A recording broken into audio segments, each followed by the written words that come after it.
అమరావతి పేరుతో square feet కు 10,000 రూపాయల చొప్పున కాంట్రాక్టులు ఇస్తూ స్కామ్లు చేస్తున్నారని జగన్ ఆరోపించారు. రాష్ట్ర ప్రభుత్వాన్ని అన్ని రకాలుగా లూటీ చేస్తున్నారని మండిపడ్డారు జగన్.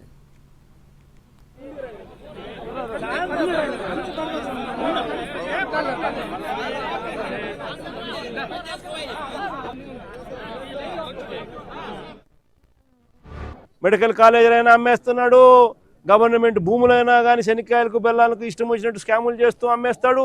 రాష్ట్రానికి సంబంధించిన ఏ ఆదాయం కూడా రాష్ట్ర ప్రభుత్వ ఖజానాకు రాకుండా చంద్రబాబు నాయుడు దోచేస్తూ ఉన్నాడు.